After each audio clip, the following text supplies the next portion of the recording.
Welcome to Sweden Today from Sweden in English, where we cover the top news stories in Sweden for January 27th, 2026.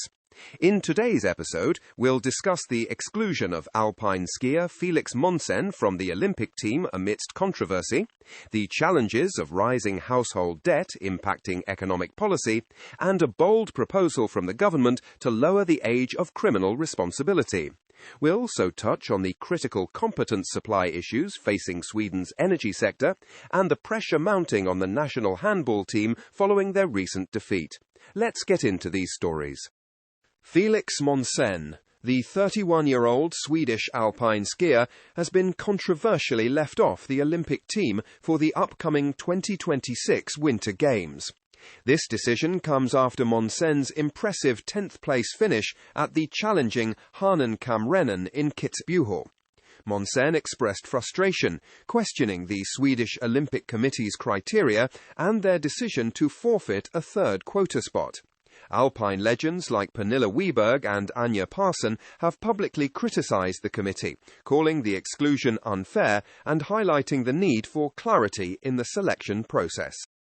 Household debt in Sweden has surged to 154 billion krona, a staggering 76% rise over the past 5 years.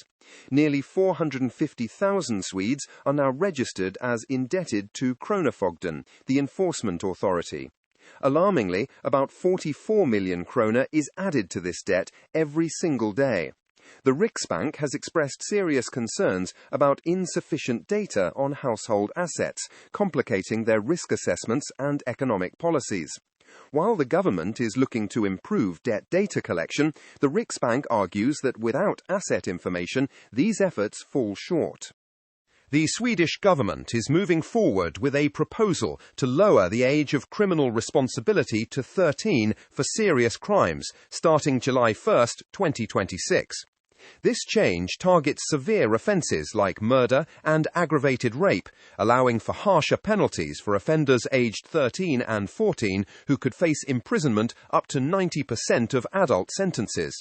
Justice Minister Gunnar Strömmer noted this is a temporary measure for 5 years, responding to rising youth crime.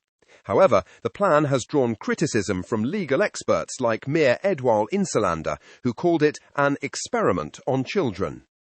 Sweden's energy sector is facing critical challenges in workforce competence as it navigates rapid technological changes. Susanne Malm, CEO of Lever, highlights that the need for skilled workers has become a strategic priority, especially with a shrinking pool of working-age individuals. Current efforts like vocational education and industry partnerships are in place, but innovation is still needed. A recent survey reveals a sharp decline in confidence among employees in using AI, particularly among older and middle-aged workers, due to inadequate training. This gap underscores the need for enhanced leadership and training to effectively harness new technologies. Sweden's handball team is feeling the heat after a tough loss to Iceland in the European Championship. With 4 teams tied on points in their group, Sweden must win their upcoming match against Hungary to keep their semi-final hopes alive. Currently, Iceland leads the group, with Sweden in second place, but it's a tight race. Coach Michael Appelgren emphasized the urgency, stating, "The ball is in our hands." Luckily for Sweden, they've won their last 6 matches against Hungary, giving them a boost of confidence as they prepare for this crucial game. Thank you for listening to Sweden Today. You can find links to articles for each story in the episode show notes. And for the latest news from Sweden in English, visit swedeninenglish.com.